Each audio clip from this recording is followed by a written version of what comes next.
رواہ مسلم۔ آقا علیہ السلام فرماتے ہیں کہ باری تعالیٰ تمہارے جسموں کو نہیں دیکھتا، یہ اور معنی میں ہے، وہ تو سب کچھ دیکھتا ہے، عالم الغیب والشہادہ ہے، جسم بھی دیکھتا ہے اور باطن بھی دیکھتا ہے، قلب و روح بھی دیکھتا ہے۔ مگر یہاں اللہ رب العزت ہمیں متوجہ فرما رہے ہیں کہ اگر تم اپنے ظاہر کو، جسموں کو اور اپنی صورتوں کو نیک اعمال کے ذریعے مزین کر لو اوپر سے، جسے لوگ دیکھیں، اور آپ کا خیال ہو کہ یہ میرے نیک اعمال ہیں، یہ میرے کپڑے ہیں، یہ میرا جبہ ہے، یہ میرا قبہ ہے، یہ میری وضع قطع ہے، یہ میری شکل و صورت ہے، یہ میرے طور طریقے ہیں، تو اگر اپنے ظاہر کو جتنا بھی چاہو مزین کر لو، خوبصورت کر لو، آراستہ کر لو، تو اس حدیث پاک میں یہ بتایا جا رہا ہے اس سے تم لوگوں کو دھوکہ دے سکتے ہو، لوگوں کو دھوکہ دے سکتے ہو، مگر اللہ پاک کو غرض نہیں ہے کہ تم نے جسموں پر اعمال کی شکل میں کیا سجایا ہوا ہے اور تم نے اپنی صورتیں کیا بنائی ہوئی ہیں۔ اللہ رب العزت اس کو نہیں دیکھتا، یعنی اللہ کو ان سے غرض نہیں، اللہ کے ہاں ان چیزوں کا قبول نہیں ہے۔ کیوں؟ وَلَٰكِن يَنظُرُ إِلَىٰ قُلُوبِكُمْ، وہ تو تمہارے دلوں کو دیکھتا ہے۔ نحمدہ ونصلی ونسلم علی سیدنا و مولانا محمد رسول النبی الامین المکین الحنین الکریم الرؤوف الرحیم، اما بعد، بسم اللہ الرحمن الرحیم۔ قل ان تخفوا ما فی صدورکم او تبدوه یعلمہ اللہ ویعلم ما فی السماوات وما فی الارض واللہ علی کل شیء قدیر، صدق اللہ مولانا العظیم۔ محترم مشائخ علماء کرام، معزز معتکفین و معتکفات، جملہ سامعین و ناظرین اور سامعات و ناظرات، حاضرین محترم، بات کو شروع کرنے کے لیے میں نے سورہ آل عمران کی آیت نمبر 29 کی تلاوت کی، اور اسی طرح سورہ النحل میں اللہ رب العزت نے فرمایا واللہ یعلم ما تسرون وما تعلنون، اور پھر سورہ الانعام میں ارشاد فرمایا ولا تقربوا الفواحش ما ظہر منہا وما بطن۔ ان تینوں آیات کریمہ کا معنی اپنے ذہن نشین کر لیں۔ ارشاد فرمایا پہلی آیت میں کہ آپ فرما دیں لوگوں جو کچھ تمہارے سینوں میں ہے، یعنی دلوں میں چھپا ہوا ہے، یعنی تم چھپاتے ہو اپنے دلوں اور سینوں میں جو کچھ تم چھپاتے ہو، یا جو کچھ ظاہر کرتے ہو اپنے جسموں سے، کلام سے، عمل سے، اعضاء سے، اللہ پاک سب کچھ جانتا ہے۔ جیسا کہ میں نے پہلے عرض کیا تھا کہ جہاں بھی دو چیزوں کا ذکر آیا پورے قرآن مجید میں، تو جو سینوں اور دلوں میں مخفی ہے اس کا ذکر پہلے کیا، اور جو جسموں سے، قول و عمل سے ظاہر ہوتا ہے اس کا بعد میں۔ دوسری آیت کریمہ میں بھی فرمایا جو کچھ تم چھپاتے ہو اللہ اس کو بھی جانتا ہے، یعنی دلوں میں، اور جو ظاہر کرتے ہو اپنے قول و فعل سے وہ بھی جانتا ہے۔ اور پھر سورہ الانعام میں فرمایا کہ لوگوں فواحش کے بالکل قریب نہ جاؤ، جو معصیت ہے، جو فواحش ہیں، جو گناہ ہیں، ان کے قریب نہ جاؤ۔ اور پھر فرمایا خواہ وہ ظاہر میں ہو خواہ باطن میں ہو، تو تصریح کی کہ گناہ صرف ظاہر میں نہیں ہوتا، گناہ باطن میں بھی ہوتا ہے، یعنی قلب کا بھی گناہ ہے۔ جیسے آنکھ کا، کان کا، ہاتھ کا، جسم کا گناہ ہے اور کئی گناہ ہیں، اسی طرح دل کے بھی گناہ ہیں، باطن کے بھی گناہ ہیں، وہ چھپے ہوئے ہیں اور اللہ ان کو پہلے دیکھتا ہے۔ یہ چیز ذہن نشین رکھ لی کہ اللہ رب العزت نے ارشاد فرمایا قرآن مجید کی آیات میں، اور آپ کو فوکس کروایا کہ سب سے پہلے اس کو اللہ پاک نے بیان کیا کہ جو تم دلوں میں چھپائے ہوئے ہو اللہ ان کو دیکھتا ہے، اور جو ظاہر کرتے ہو اس کو بھی دیکھتا ہے۔ اس لیے ہمیں اپنی توجہ کو پہلے مرکوز کرنا چاہیے اپنے قلب اور باطن کے احوال کو سنوارنے پر۔ یہ جاننا چاہیے کہ ہمارے دل میں امراض کیا ہیں، یعنی قلب سقیم، قلب مریض یا قلب علیل، دل کی علل کیا ہیں، مرضیں کیا ہیں، دل کے اندر کیا رذائل ہیں، دل کے اندر ہمارے کیا خبائث ہیں، کیا نجاستیں ہیں، کیا غلاظتیں ہیں، کیا برے اخلاق ہیں، ہمارا دل کس بری حالت میں مبتلا ہے اور اس کی مرض کی نوعیت کیا ہے، اس پر فوکس کرنا چاہیے کہ جب تک وہ درست نہیں ہوگا ہمارے ظاہر میں کوئی خیر وجود نہیں پا سکتی، اور ہم اس کو ظاہر کرنا بھی چاہیں اور کر لیں تو وہ قبول نہیں پا سکتی۔ حضور نبی اکرم صلی اللہ علیہ وسلم نے فرمایا ان اللہ لا ينظر الى اجسادکم ولا الى صورکم ولکن ينظر الى قلوبکم۔ اسے امام مسلم نے روایت کیا، رواہ مسلم۔ آقا علیہ السلام فرماتے ہیں کہ باری تعالیٰ تمہارے جسموں کو نہیں دیکھتا، یہ اور معنی میں ہے، وہ تو سب کچھ دیکھتا ہے، عالم الغیب والشہادہ ہے، جسم بھی دیکھتا ہے اور باطن بھی دیکھتا ہے، قلب و روح بھی دیکھتا ہے، مگر یہاں اللہ رب العزت ہمیں متوجہ فرما رہے ہیں کہ اگر تم اپنے ظاہر کو، جسموں کو اور اپنی صورتوں کو نیک اعمال کے ذریعے مزین کر لو اوپر سے، جسے لوگ دیکھیں اور آپ کا خیال ہو کہ یہ میرے نیک اعمال ہیں، یہ میرے کپڑے ہیں، یہ میرا جبہ ہے، یہ میرا قبہ ہے، یہ میری وضع قطع ہے، یہ میری شکل و صورت ہے، یہ میرے طور طریقے ہیں، تو اگر اپنے ظاہر کو جتنا بھی چاہو مزین کر لو، خوبصورت کر لو، آراستہ کر لو، تو اس حدیث پاک میں یہ بتایا جا رہا ہے اس سے تم لوگوں کو دھوکہ دے سکتے ہو، لوگوں کو دھوکہ دے سکتے ہو، مگر اللہ پاک کو غرض نہیں ہے کہ تم نے جسموں پر اعمال کی شکل میں کیا سجایا ہوا ہے اور تم نے اپنی صورتیں کیا بنائی ہوئی ہیں۔ اللہ رب العزت اس کو نہیں دیکھتا، یعنی اللہ کو ان سے غرض نہیں، اللہ کے ہاں ان چیزوں کا قبول نہیں ہے۔ کیوں؟ وَلَٰكِن يَنظُرُ إِلَىٰ قُلُوبِكُمْ، وہ تو تمہارے دلوں کو دیکھتا ہے، اللہ کی نظر تمہارے دلوں پر پڑتی اور دلوں کے حال کو دیکھتا ہے۔ یہ ہے باطن کی صورت کہ باطن اور دل صحت مند ہیں یا مریض ہیں، وہ زندہ ہیں یا مردہ ہیں، ان کو آپ نے اللہ کی عطا کردہ ہدایت کے ذریعے شفا دی ہے یا مریض رکھا ہوا ہے، ان میں اچھی خصلتیں، اچھے اخلاق اور اچھی خوبیاں ہیں یا ان میں رذائل، نجاستیں اور برائیاں ہیں، اللہ اس کو دیکھتا ہے۔ کیوں؟ اب اس میں ایک چیز سمجھنے والی ہے، جسموں اور صورتوں کو نہیں دیکھتا چونکہ یہ جسم جو ہے یہ محل عمل ہے، یہاں سے عمل صادر ہوتا ہے، ہمارے عمل کی جگہ ہمارا جسم ہے، اعمال کی جگہ، اور دلوں کو دیکھتا ہے۔ کیوں؟ کہ نیت کا محل ہمارا دل ہے، نیت دل میں ٹھکانہ کرتی ہے، عمل جسم پر ظاہر ہوتا ہے، اس لیے جو اعمال جسم سے ظاہر ہوں اور ان کے پیچھے خوبصورت خالص نیت دل میں نہ ہو تو اللہ پاک کو وہ اعمال قبول نہیں۔ اس پر میں ایک حدیث پاک کے ذریعے ایک بڑی خوبصورت مثال دیتا ہوں تاکہ تصور اچھی طرح سمجھ میں آ جائے۔ اس مثال سے قبل ایک مختصر جملہ ہے جو آقا علیہ السلام نے فرمایا امت کو، متفق علیہ حدیث میں، وہ بھی ام المومنین حضرت عائشہ صدیقہ رضی اللہ تعالیٰ عنہ روایت کرتی۔ جب فتح مکہ ہو گیا، پہلے آپ کو معلوم ہے لوگ مکہ میں مشکلات میں تھے، ہجرت کر کے مدینہ آئے، مدینہ آباد ہو گیا، اسلامی ریاست بن گیا، لوگ ہجرت کرتے تھے۔ اس سے پہلے ہجرت کر کے حبشہ گئے تھے، پہلے وقت میں حبشہ گئے تھے ہجرت کر کے، پھر واپس آئے، تو پھر بعد میں ہجرت مدینہ ہوئی تو کچھ لوگوں کو 2 ہجرتوں کا شرف نصیب ہوا۔ فتح مکہ ہو جانے کے بعد آقا علیہ السلام نے فرمایا لا ہجرت بعد الفتح، کہ فتح مکہ ہو جانے کے بعد اب ہجرت نہیں ہے، چونکہ ہجرت ہوتی تھی ان مسلمانوں کے لیے فرض یا ان کی اجازت تھی انہیں جو سرزمین کفر پر مظالم برداشت کرتے اور تنگ آ جاتے، زندگی خطرے میں ہوتی، جینا دوبر ہوتا، تو ان کو اجازت دی جاتی کہ ہجرت کر جاؤ، جیسے حبشہ میں ہجرت کر گئے۔ تو ہجرت کا فلسفہ یہ تھا، اور اگر آسودگی ہو، اسلام پر عمل کرنا آسان ہو، اسلام کو پہنچانا آسان ہو، تبلیغ کرنا آسان ہو، اسلام کو طاقت دینا آسان ہو، رکاوٹ اور مشکل اور ظلم جبر نہ ہو، تو ہجرت نہیں تھی۔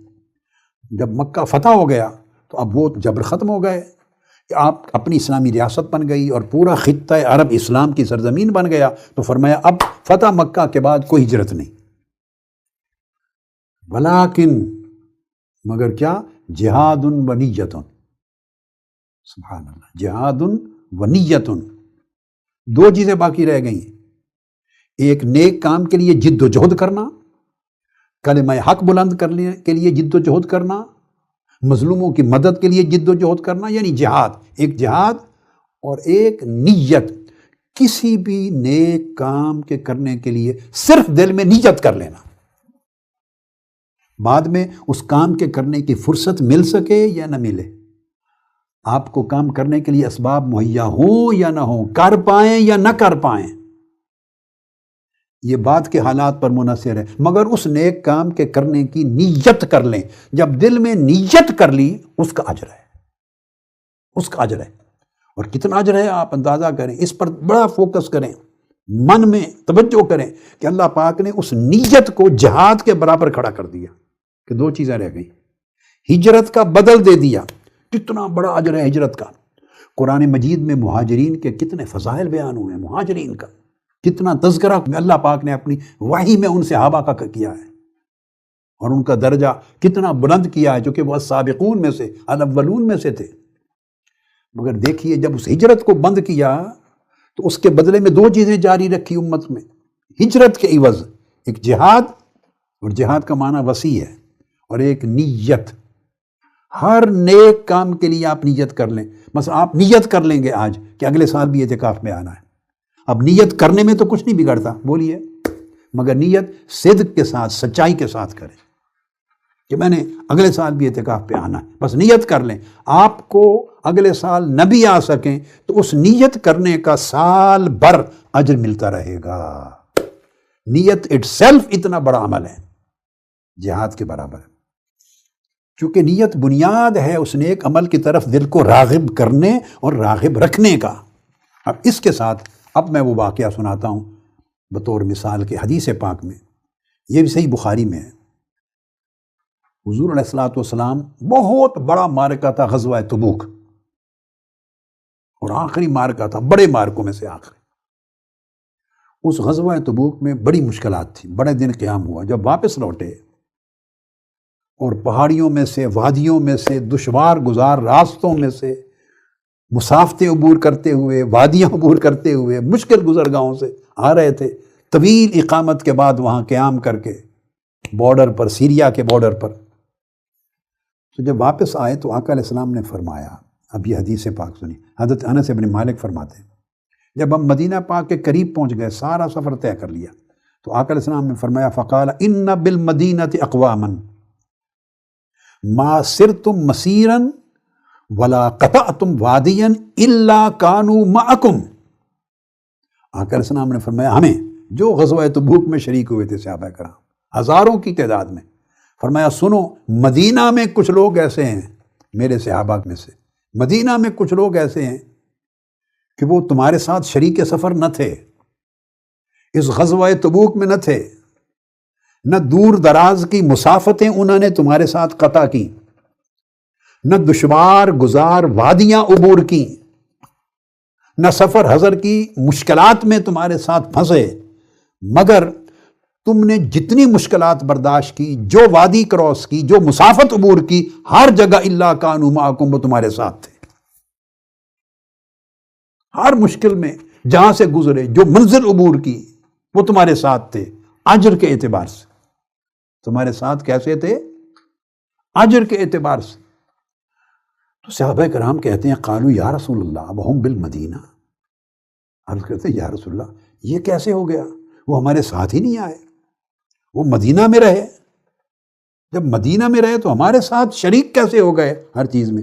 آقا علیہ السلام نے فرمایا قال وہم بالمدینہ حبسہم العذر، وہ آنا چاہتے تھے، ان کی نیت تھی، خواہش تھی، مگر ان کو مجبوری نے، عذر نے باندھ رکھا تھا، وہ آ نہیں سکے، ان کے پاس سواریاں نہیں تھیں، سفر لمبا تھا، سواری کے بغیر کوئی جا نہیں سکتا تھا، اور ہمارے پاس زائد سواریاں نہیں تھی کہ ان کو دے دیتے۔ یہ آگے وضاحت کر رہا ہوں، وہ آقا علیہ السلام کی بارگاہ میں آئے، ان کا ذکر قرآن مجید میں بھی آتا ہے، اور ان کے آنسو گرے، روئے، یا رسول اللہ ہمارے پاس سواریاں نہیں، ہم غزوہ تبوک پہ آنا چاہتے ہیں، اور آقا علیہ الصلوۃ والسلام کے پاس بھی ایکسٹرا نہیں تھی کہ انہیں مہیا کر دیتے، اور گرتے ہوئے آنسوؤں سے واپس پلٹے۔ یہ عذر تھا جس کی وجہ سے وہ مدینہ طیبہ میں رہ گئے، ساتھ نہیں آ سکے۔ اب آگے اس کے لیے حضور علیہ الصلوۃ والسلام نے ایک اور حدیث میں اس کی اور وضاحت فرمائی۔ صحابہ کرام نے پوچھا قالوا وکیف ذلک یا رسول اللہ ولیسوا معنا، آقا یہ کیسے ہو گیا کہ تمام دشوار گزار راستوں، منزلوں اور وادیوں میں ہمارے ساتھ رہے، یعنی ہمارے برابر اجر پاتے رہے، حالانکہ وہ ہمارے ساتھ تھے ہی نہیں۔ آقا علیہ السلام نے فرمایا قال حبسهم العذر فشاركوا بحسن النیہ، مجبوری نے ان کو روک رکھا تھا، مگر خوبصورت نیت تھی ان کی یہاں آنے کی، اس نیت نے ان کو آپ کے ساتھ شریک اجر کر دیا۔ یہ ہے قلب و باطن کی اہمیت۔ اگر دل سنور جائے تو دل ہر وقت طاعت کی نیت میں رہتا ہے، طاعت اور عبادت اور نیکی کی محبت میں رہتا ہے، اعمال صالحہ کرنے کے لیے دل بیتاب رہتا ہے۔ آگے ظاہری اسباب مہیا ہوں یا نہ ہوں وہ عذر بن جائے گا۔ اگر اسباب مہیا نہیں ہوئے، بیمار ہو گیا، وقت پہ کر نہیں سکا، پیسے نہیں تھے آ نہیں سکا، جگہ نہیں ملی یہ نہیں کر سکا، مشن کا کام کرنا تھا رکاوٹ آ گئی، نہیں، آپ نیت کر لیں کہ آپ میں سے ہر شخص اٹھ کے اس مشن کی دعوت کو پھیلائے گا، نیت کر لیں۔ ہر شخص آگے مثلا 10 لوگوں کو دعوت دے کر انہیں رفیق بنائے گا، 10 لوگوں کو خطاب اور کتاب پہنچائے گا، 10 لوگوں تک پیغام پہنچائے گا، 10 لوگوں تک اپنے اصلاح اعمال اور اصلاح احوال کا فکر ان تک دے گا، 10 لوگوں تک فکر دے گا کہ حرام کی، معصیت کی، گناہ کی زندگی، غفلت کی زندگی چھوڑنی ہے، اللہ کی طاعت کی، اللہ کے رسول کی مطابعت کی، اللہ کی وفاداری کی، بندگی کی زندگی اپنانی ہے، شر کے کام کو چھوڑنا ہے، شر کو، ظلم کو، خیر کو، عدل کو، نیکی کو اپنانا ہے۔ یہ پیغام ہے۔ قرآن مجید سے رغبت دلائے گا، حدیث پاک سے رغبت دلائے گا، یہ کتابیں پڑھا کرو، آقا علیہ السلام کے فرامین احادیث سے فیض نور لیا کرو۔ تو اس طرح یہ آپ نیت کر لیں، اس کو رفاقت کہتے ہیں۔ وَحَسُنَ أُولَٰئِكَ رَفِيقًا، ان کو اللہ کے نبیوں ولیوں کا اچھا رفیق بنانا ہے، اور ہر شخص یہ نیت کر لے 10 بندوں کو بنانا ہے، اور اس کو رفیق بنانے کے لیے یہ جو ساری ضرورتیں ہیں، اللہ کے دین کو سمجھانا، پہنچانا، اس کی رغبت کو بدلنا، ترجیح کو بدلنا، اس کی صحبت کو بدلنا، اس پر محنت کرنی ہے تاکہ اچھا مسلمان بن جائے اور اچھا انسان بن جائے۔ سب رفاقت کا مقصد یہ ہے۔ منہاج القرآن کوئی بزنس نہیں ہے کسی کا، اس کا یہی مقصد ہے، آقا علیہ السلام کی امت سنور جائے، اگلی نسلیں سنور جائیں، ہمارے گھر سنور جائیں، مستقبل سنور جائے، ہماری زندگیاں تاریکیوں سے، اندھیروں سے نکل جائیں، دین کا، ایمان کا، نسبت رسول اور نسبت ابدیت کا نور مل جائے، بیٹے اخلاق سنور جائیں۔ اچھا، یہ جو نیکی کا کام ہے اس کو شروع کر دیں، آپ نے 10 تک پہنچانے کی نیت کر لیں یا 100 کو رفیق بنانے کی نیت کر لیں، مگر نیت اس غرض سے جو میں نے آپ کو بتائی کہ اسے اللہ کا نیک بندہ بنانا ہے۔ یہ رفاقت ایک ذریعہ ہے، چینل ہے، یہ ایک ٹول ہے، طریقہ کار ہے۔ تو آپ 100 نہ بنا سکیں، 5 بنا لیں، 10 بنا لیں، 8 بنا لیں، جہاں تک پہنچیں۔ آپ نے جس کی نیت کی تھی اللہ پاک اس کا اجر جاری رکھے گا، اور جو کام استطاعت سے باہر ہوگا اس کو اللہ پاک اس عذر میں شامل فرما دے گا جیسے پہلے تھا۔ ابھی میں مثال دیتا ہوں، مثلا آپ رات کو سوتے ہیں، نیت کر کے سوئیں کہ میں نے تہجد کے لیے اٹھنا ہے۔ اب مجھے بتائیں اس نیت کرنے میں کیا جاتا ہے؟ یہ قلب کا حال ہے۔ اس طرح قلب کو مرض سے نکالنا اور صحت یابی کی طرف لے جانا۔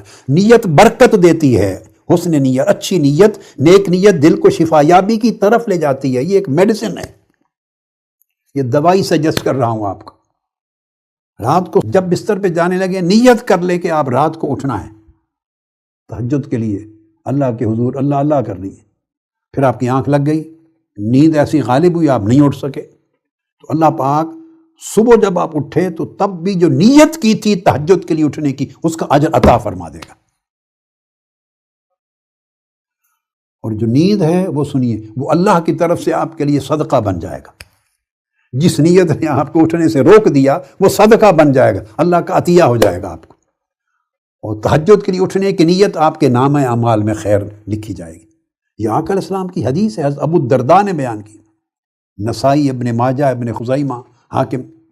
یعنی مقصد بات کا یہ ہے کہ آپ اپنے دل کو کنٹرول کریں، چونکہ نیت اللہ کے حضور عمل سے پہلے پہنچتی ہے۔ اور ایک حدیث میں تو یہ ہے کہ حضرت ابن عباس رضی اللہ تعالیٰ نے فرمایا کہ آقا علیہ السلام سے ایک شخص نے سوال کیا، یا رسول اللہ بہترین عمل کیا ہے سارے اعمال میں، بہترین عمل کیا ہے؟ آپ نے فرمایا النیت الصادقہ، بہترین عمل یہی ہے سچی نیک نیت کرنا، نیک کام کی نیت کرنا۔ سو آج کی نشست میں آپ یہ طے کر لیں کہ ہمیشہ نیت اچھی رکھیں گے۔ سلف صالحین بتایا کرتے تھے کئی مرتبہ ایسا ہے کہ عمل خود چھوٹا ہوتا ہے مگر نیت اس کو بڑا بنا دیتی ہے۔ رب عمل صغیر تعظمہ النیہ ورب عمل کبیر تصغرہ النیہ، عمل چھوٹا ہے، تھوڑا ہے، مگر نیت اس کو اپنے اجر کے اعتبار سے، قبولیت کے اعتبار سے بڑا بنا دیتی ہے۔ کبھی عمل بہت بڑا ہوتا ہے مگر نیت اس کو چھوٹا کر دیتی۔ اس لیے سلف صالحین پہلی صدیاں جو گزری، جن میں اچھے لوگوں کے زمانے تھے، مبارک زمانے تھے، ان کے بارے میں امام سفیان ثوری فرماتے ہیں کانوا یتعلمون النیۃ للعمل کما تتعلمون العمل، جس طرح تم عمل کو سیکھتے ہو نا آج، احکام اور اعمال کو سیکھتے ہو، ہم سے پہلے لوگ نیت کو سیکھا کرتے تھے کہ نیت اچھی کیسے ہو۔ مطلب یہ کہ وہ نیت پہ اتنا فوکس کرتے تھے جتنا تم عمل پہ فوکس کرتے ہو، کہ ان کو پتہ تھا کہ اصل موٹیویٹنگ فورس، روشنی دینے والی چیز، عمل کو مقبول بنانے والی، عمل کو اعلیٰ بنانے والی، عمل کی کوالٹی کو اونچا کرنے والی، عمل کو عظمت دینے والی جو چیز ہے وہ نیت ہے۔ اور یہ ذہن میں رکھ لیں کہ نیت، یہ بات بڑی امپورٹنٹ ہے، نیت بغیر عمل کے بھی عبادت ہے، نیت بغیر عمل کے بھی اللہ کے ہاں اس کا اجر ہے، اور عمل کا بغیر نیت کے اجر کوئی نہیں ہے۔ اگر عمل کریں اور نیت صالحہ اس کے پیچھے نہ ہو تو بلا اجر ہے، اس کا اجر کوئی نہیں۔ اب سمجھ آئی بات کو؟ اور اگر نیت کر لیں اور عمل مجبوری میں نہ کر سکیں تو تب بھی اس کا اجر ہے۔ کیوں؟ یہ جو تمام احادیث بھی بتائیں، سلف صالحین کے آثار بتائے اور پورے تصورات کی وضاحت کی، اس کا مقصود یہ ہے کہ نیت کا تعلق قلوب سے ہے، دلوں سے ہے، دل کا حال ہے نیت، عمل ہمارے جسموں کا حال ہے۔ ہمیشہ دلوں پر فوکس کریں، دلوں پر محنت کریں، دلوں کی فکر کریں، باطن کے احوال پر فکر مند ہوں، اور بندے کو خود پتہ چل جاتا ہے کہ میرے اندر کی کیا کیفیت ہے۔ اس لیے آقا علیہ الصلوۃ والسلام نے فرمایا کہ تمہارے جسم میں الا ان فی الجسد مضغۃ اذا صلحت صلح الجسد کلہ واذا فسدت فسد الجسد کلہ الا وہی القلب، تمہارے سینے میں ایک گوشت کا لوتھڑا ہے، وہ سنور جائے دل تو سارا جسم سنور جاتا ہے، وہ بگڑ جائے تو سارا جسم بگڑ جاتا ہے، اور اس کا نام قلب ہے۔ لہٰذا اب ترتیب یہ ہے، اس طریقے سے چلنا ہے کہ ہمارا قول، جو کچھ ہم کہتے ہیں، اس کی اس وقت تک بہتری نہیں ہوتی اور وہ قول صحیح نہیں ہوتا جب تک اس کی تائید نیک عمل سے نہ ہو۔ اب میں ایک سٹیپ اور آگے بڑھ رہا ہوں۔ 4 مرحلے ہیں، چار مراتب کہہ لیجیے۔ ہم بہت کچھ باتیں کرتے ہیں، کہتے ہیں، بہت کچھ کہتے رہتے ہیں، مگر قول کی بہتری اور قول کی تصحیح چاہیے عمل کے ساتھ۔ عمل شہادت دیتا ہے کہ آپ اپنے قول میں سچے ہیں، اور اگر عمل میں وہ حسن اور وہ جمال اور وہ خوبی، وہ طہارت، وہ پاکیزگی، وہ نیکی نہیں ہے، اللہ کے امر کے ساتھ موافقت نہیں ہے جو بات قول میں کہتے ہیں، تو یہ قول اور عمل کا تضاد ہے، جس کے بارے میں اللہ پاک نے فرمایا لما تقولون ما لا تفعلون۔ تو قول کی تصحیح عمل سے ہوتی ہے۔ آگے چلیے، اب عمل پہ آئے، سو اسی طرح عمل کی تصحیح نیت سے ہوتی ہے۔ تصحیح یعنی عمل صحت پاتا ہے، عمل صحیح بنتا ہے، عمل پاکیزہ، مقبول اور ماجور، اجر ملتا ہے اس عمل پر جس کے ساتھ صدق نیت ہو۔ قول کی تصحیح یعنی قول کی بہتری عمل کے ساتھ ہوتی ہے، عمل کی صحت و بہتری نیت کے ساتھ ہوتی ہے، اور نیت کی صحت و بہتری اخلاص کے ساتھ ہوتی ہے۔ مخلصین لہ الدین، اللہ کے ساتھ اخلاص کو اختیار کرنا چاہیے، خالص۔ اور نیت جو ہے وہ بہتر بنتی ہے جب اندر خالصیت آ جائے۔ جس چیز کا بھی بندہ ارادہ کر رہا ہے، قصد کر رہا ہے، وہ قصد اور اس کا ارادہ خالص ہو، اس کی طلب خالص ہو، اس کی محبت ہے وہ خالص ہو، اگر خوف ہے وہ اللہ کے لیے خالص ہو، رجا ہے اللہ کے لیے خالص ہو، عمل اور فعل کی خواہش اللہ کے لیے خالص، نیت میں کوئی ملاوٹ نہ ہو، صدق ہو اور اخلاص اور خلوص ہو۔ اور اخلاص کی بہتری کیسے ہوتی؟ وہ ملتی ہے اصلاح قلب سے۔ اخلاص کی تصحیح اور اخلاص کی بہتری اصلاح قلب سے ہوتی ہے۔ سو سارا مدار جو پوری عمارت کھڑی ہوتی ہے وہ دل پر کھڑی ہوتی ہے۔ اس لیے ہم پر واجب ہے دل کو درست کرنے کا اہتمام کرنا اور اپنی پوری توجہ اور محنت دل کی اصلاح پر خرچ کرنا، صرف کرنا۔ اب جو دل کی اصلاح ہے اس کو سمجھیں، اس کے سفر کے بھی 4 مرحلے ہیں۔ جیسے پہلے 4 مراتب کہیے، 4 مراحل کہیے بیان کیے، تو اس کے دل کی اصلاح کا جو عمل ہے، اصلاح قلب، اس کے بھی 4 مرحلے ہیں۔ پہلے اس دل کو درست کرنا، اس کا راستہ سیدھا کرنا۔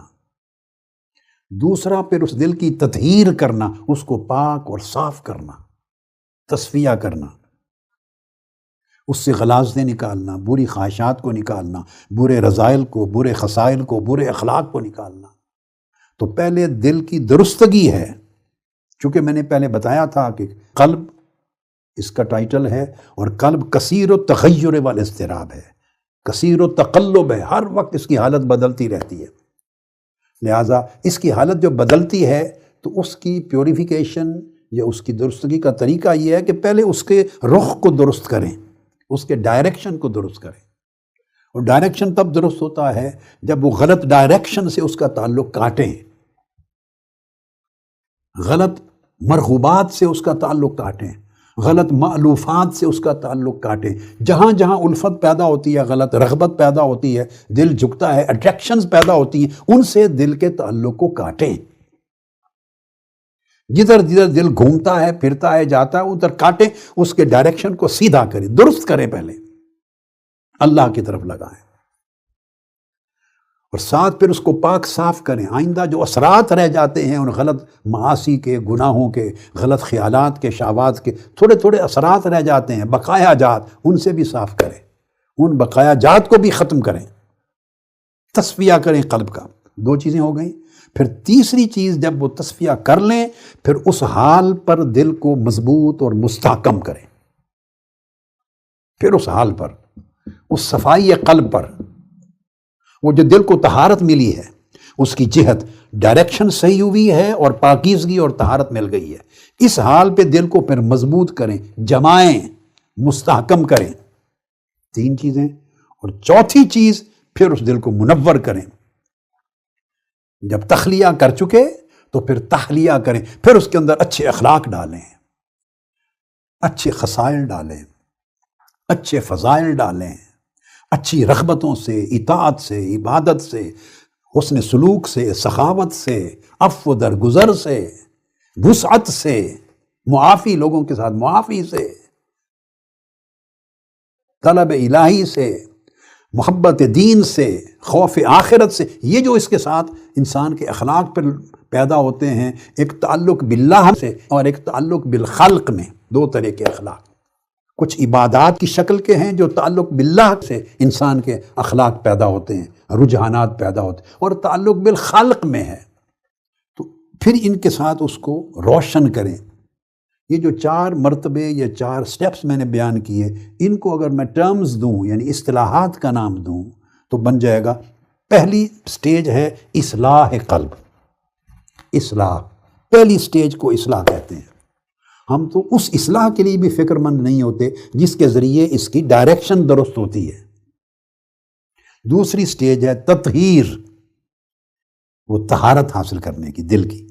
تیسری سٹیج ہے تقویم، جیسے آپ اقامت صلاۃ کہتے ہیں نا، نماز کو قائم کرنا۔ ہر عمل نیکی کا، طاعت کا اقامت مانگتا ہے، صرف کرنا نہیں مانگتا۔ اللہ پاک نے قرآن مجید میں ہمیں نہیں فرمایا نماز پڑھو، نماز پڑھو، نہیں۔ نماز پڑھنا ایک وقت کا فعل ہے، ایک عمل ہے، خاص حیات اور حرکات و سکنات کے ذریعے ایک عبادت کے ایک عمل کو انجام دینا ہے۔ حضور علیہ السلام کے ارشاد کے مطابق ان اللہ لا ینظر الی اجسادکم ولا الی صورکم، وہ خاص وضع قطع ہیئت اعمال کے بھی نہیں دیکھتا، بلکہ ولکن ینظر الی قلوبکم۔ تو اللہ پاک نے ہر جگہ فرمایا اقیموا الصلاۃ والمقیمین الصلاۃ، نماز قائم کرنے والے۔ تو قائم کرنے کے لیے اس نماز کے تمام اوقات، اس نماز کے تمام ارکان، اس کے تمام شروط اور اس کے تمام باطنی آداب، یہ ساروں کے ساتھ کرنا اور مداومت رکھنا، کبھی چھوٹے نہیں، پختہ ہو جانا، اس طرح نماز کو ظاہر اور باطن کی شرائط و آداب کے ساتھ قائم کرنا، اقامت، یہ تقویم ہوتی ہے۔ تو دل کو بھی تمام ظاہری باطنی شرائط اور آداب طہارت کے ساتھ قائم کر دینا کہ دل قائم ہو، یعنی مضطرب نہ رہے۔ ہاں اس کا تقلب ہو تو صرف ایک ہی سمت مولا کی طرف ہو۔ اور چوتھی سٹیج ہے تنویر، جس سے دل روشن ہوتا ہے، منور ہوتا ہے۔ اب دل کی ڈائریکشن کو درست کرنے کا مطلب ہے کہ آپ دل کے معالجے کی طرف چل پڑے، علاج کی طرف چل پڑے۔ درستگی کا مطلب یہ ہے اصلاح کا۔ تو جیسا میں نے پہلے عرض کیا کئی بار کہ کسی چیز کی اصلاح نہیں ہو سکتی جب تک غلطی معلوم نہ ہو، علاج نہیں ہو سکتا جب تک مرض معلوم نہ ہو۔ پہلے تشخیص کرتے ہیں، مرض معلوم کرتے ہیں تو اسی کا علاج ہوتا ہے نا۔ آپ کے پیٹ میں درد ہے تو آپ سر درد کا علاج کرتے پھریں، اس طرح نہیں ہوتا۔ تو پہلے تشخیص کرنی ہے مرض کیا ہے۔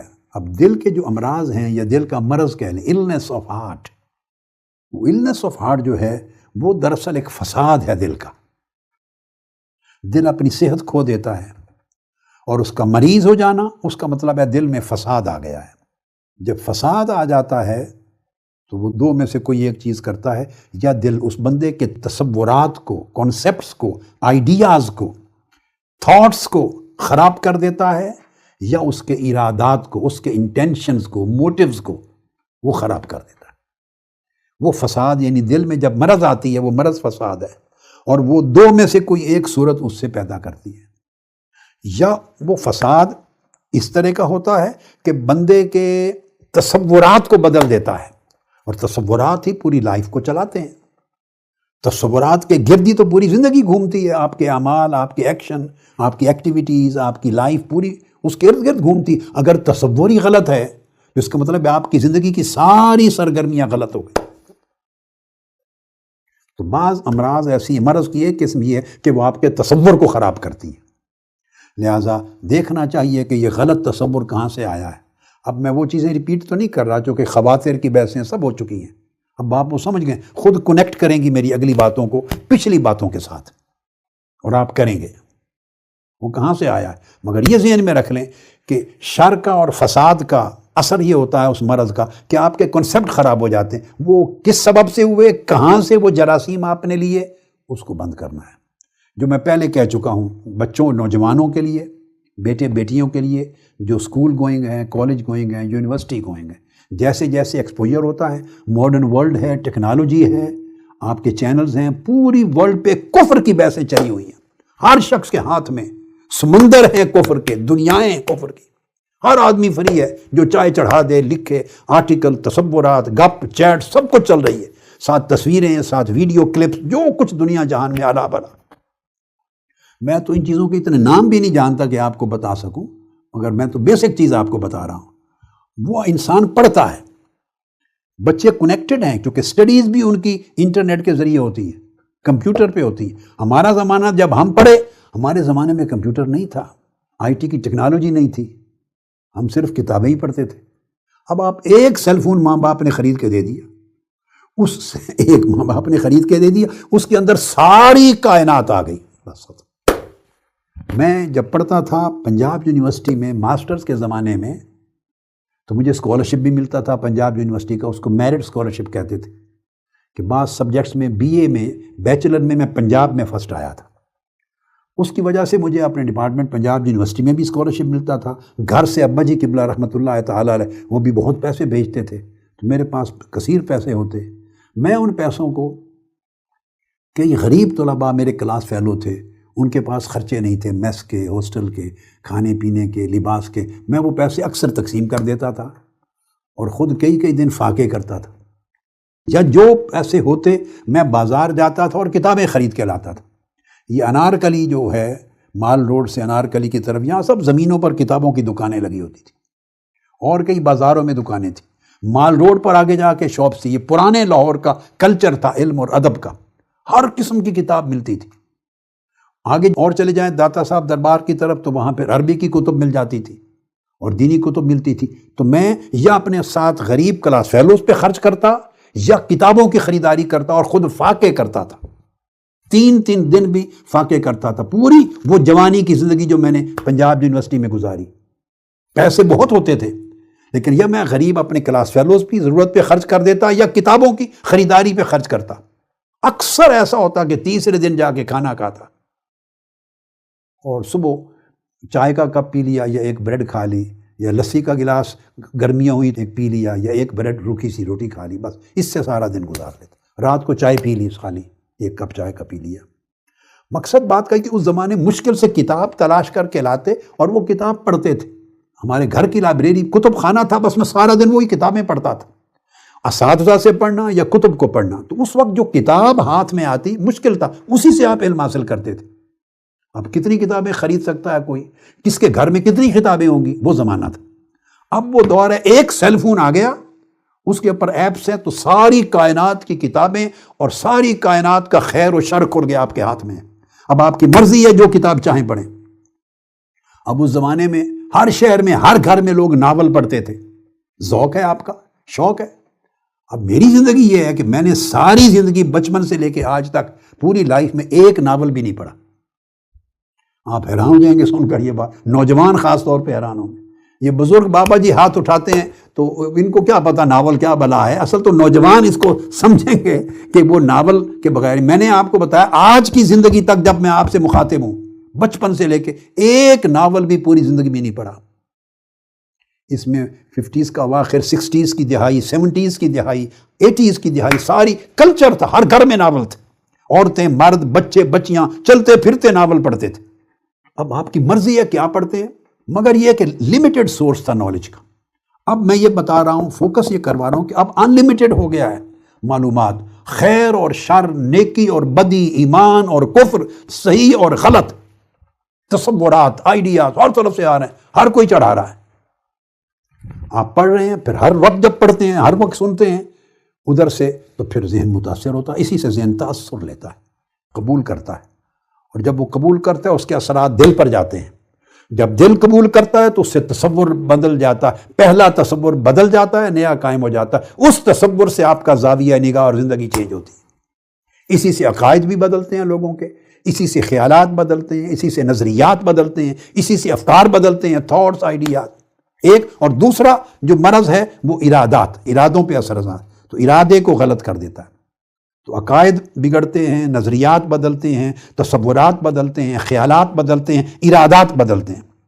تو جب ارادہ بدل جائے تو ارادے کے بدلنے سے حق اور نیکی کی چیز کے ساتھ بغض اور تنفر، نفرت پیدا ہو جاتی ہے، اور بری چیز کے ساتھ رغبت اور محبت پیدا ہو جاتی ہے۔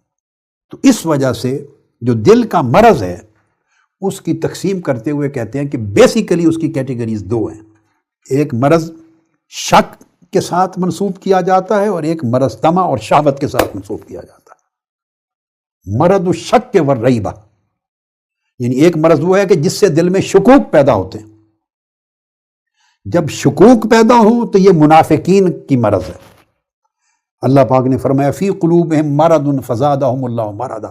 منافقین کون تھے؟ کفار اور مومنین 2 اینڈز تھے۔ مومن وہ تھے جن میں کوئی شک نہیں رہا تھا، دل تصدیق کرتا تھا اور ظاہر ان کا اور زبان اقرار کرتی تھی۔ کافر وہ تھے جو کھلا انکار کرتے تھے، نہیں مانتے تھے، یہ معنی کفر کا تھا، جہود کرتے، حسد کرتے، مخالفت کرتے، کھلی دشمنی کرتے۔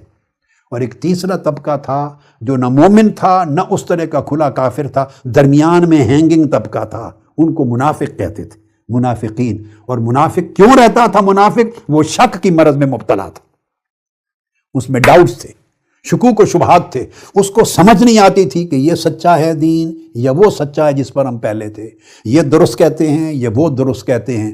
تو جو آدمی اپنی پوزیشن کو کلیریفائی نہ کر سکے اور ایک جگہ پہ اپنے آپ کو کیٹیگوریکلی کھڑا نہ کر سکے، ایک پوزیشن نہ لے سکے، neither this way Noor that way, یہ پرانے زمانے کا اعتقادی اینگل سے دیکھیں تو یہ منافق کہلاتا تھا. آج اس ایمان اور کفر کے اعتقادی سینس میں منافق نہیں کہتے، اس کو نفاق کہتے ہیں. نفاق فکری، نفاق ذہنی، نفاق قلبی، نفاق عملی. تو منافقت کی ایک شکل ہے. اعتقاداً تو وہ اس میں شامل نہیں ہوتے، مگر وہی خاصیت ہے اس کو. تو یہ منافق عملی ہے کہ ہمارے فکر میں کنفیوژن ہے، ہم کلیئر نہیں ہوتے زندگی میں. سب سے پہلے دل کو مرض سے پاک کرنے کے لیے شک اور شبہ کی جڑ کو کاٹنا ہوتا ہے. اس کی عادت بنائیں زندگی میں، اور اس کا سورس صرف اللہ اور اس کے رسول سے لیں، اور پیمانے اللہ رسول کی تعلیمات پر قائم کریں. ایک ہی چیز یا سچ بھی ہو جھوٹی بھی ہو اس طرح نہیں ہوتا، درست بھی ہو غلط بھی ہو اس طرح نہیں ہوتا. تو شک اور شبہ کی جڑ کو کاٹنا، اور اس کے لیے پھر الگ آگے تذکرہ انشاءاللہ آئے گا. یہ گویا اس پہلی مرض کو ایڈریس کرنا ہے.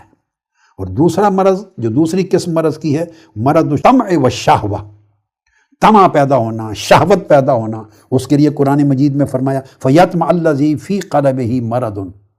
یہاں اس جگہ پر ایک سورہ احزاب کا ایک مقام ہے، یہاں اشارہ جس بندے یا جس قسم کے لوگوں کے دلوں میں مرض کا ذکر کیا، وہ مرض شکوک و شبہات کے مرض، ڈاؤٹس اور سسپیشنز کی مرض نہیں ہے، وہ ڈیزائرز کی مرض ہے، وہ اٹریکشنز کی مرض ہے. وہ خواہ سیکسول ڈیزائرز ہوں یا ورلڈلی ڈیزائرز ہوں یا فائنانس، وہ خواہشات ہیں، مرض ہے. اس میں شہوت ہے، طمع ہے، حرص ہے، لالچ ہے، جاہ و منصب کی طلب، عزت کی طلب، پیسے کی طلب، شہرت کی طلب وغیرہ وغیرہ. تو طمع اور شہوت یہ اور قسم کی چیز ہے. اور جس سے شک اور شبہ پیدا ہوتا ہے وہ یقین کو ختم کرتا ہے، اور طمع توکل کو ختم کرتا ہے. شہوت وہ یقین کی جڑ کاٹتا ہے، اور یہ اللہ پہ توکل اور رضا کی جڑ کاٹتا ہے. اس طرح اللہ سے تعلق کو توڑتا ہے. قلب خواہ مرض شک میں مبتلا ہو، خواہ مرض طمع یا مرض شہوت میں مبتلا ہو.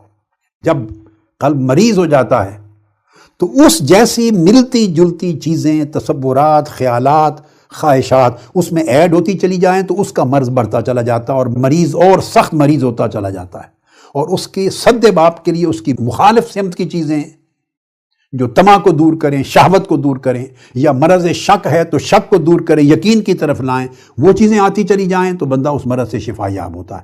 یعنی مریض کے لیے پھر دیکھنا ہے کہ جب یہ چیزیں اس نے دیکھ لی، ڈائگنوز کر لی کہ میرے اندر بھائی شک ہے، میں شک میں مبتلا رہتا ہوں، شکوک میں، اور یقین کی کیفیت نہیں، تذبذب رہتا ہے، تو پھر وہ ایسی مجلسوں میں، صحبتوں میں نہ جائے، ایسے لٹریچر کو نہ پڑھے، ایسی ویڈیو کلپس کو نہ دیکھے، ایسی کتابوں کو نہ پڑھے، ایسی آن لائن چیزوں کا مطالعہ نہ کرے جو اس کے شک میں اور اضافہ کرے. بندہ کیا کرتا ہے، ہماری جو بیسک خرابی وہ یہ کہ پہلے شک پیدا ہو گیا، مصیبت میں پھنس گیا، اب وہ اسی شک کو دور کرنے کے لیے اسی لٹریچر کو اور انہی آن لائن اویلیبل مواد کو پڑھ رہا ہے جس نے شک پیدا کیا تھا. وہ کہتا ہے میں اپنا شک دور کرنا چاہتا ہوں، میں کلیئرٹی لینا چاہتا ہوں. اس کو پتہ نہیں ہوتا کہ کلیئرٹی نہیں، اس سے کنفیوژن بڑھتا چلا جا رہا ہے، سسپیشن بڑھتا چلا جا رہا ہے، ڈاؤٹس مضبوط ہوتے چلے جا رہے ہیں. سو جس جگہ سے مرض ملی تھی بندہ اسی جگہ سے پھر علاج کروانا چاہ رہا ہے. یہ اس کی گمراہی ہے. تو دل اس کو وہاں لگاتا ہے، غلط راہ پہ گمراہ کر دیتا ہے. وہ مریض کا مرض شدید سے شدید تر ہوتا چلا جاتا ہے، وہ اور پڑھتا ہے اور اس چیز کو دیکھتا ہے، اور اس کو نہیں پتا کہ یہ سارا سورس اس کی مرض شک پیدا کرنے کا سبب ہے. اسی طرح جس مجلس اور جس صحبت اور جس دوستی اور جس تعلق سے اور جس جگہ آنے جانے سے مرض طمع اور مرض شہوت پیدا ہوئی تھی، بندہ انہی دوستوں کے ساتھ رہتا ہے، کہتا ہے میں ان کی اصلاح کرنا چاہتا ہوں. تم نے کیا اصلاح کرنی ہے؟ خاک. اصلاح کرنے والے ہوتے تو وہاں سے جراثیم لے کر نہ آتے. اب جہاں سے طمع اور شہوت کے جراثیم لی ہیں تو وہاں سے اور بڑھتے چلے جاتے ہیں، چونکہ دل کی آسودگی قائم ہو جاتی ہے، اس سے بڑھتے بڑھتے وہ مرض شدید تر ہوتا چلا جاتا ہے. تو سب سے پہلی چیز یہ ہوتی ہے کہ اس سورس کو قطع کر دینا، اس کو بلاک کر دینا جہاں سے مرض انٹر ہوا ہے. آج کی گفتگو یہاں پر ختم کرتے ہیں. اللہ رب العزت اتنے میں خیر فرما دے گا. کل انشاءاللہ تعالی اللہ پاک نے جو چاہا مضمون کا وہ حصہ بیان کریں گے. وما علینا الا البلاغ. والسلام علیکم ورحمۃ اللہ وبرکاتہ.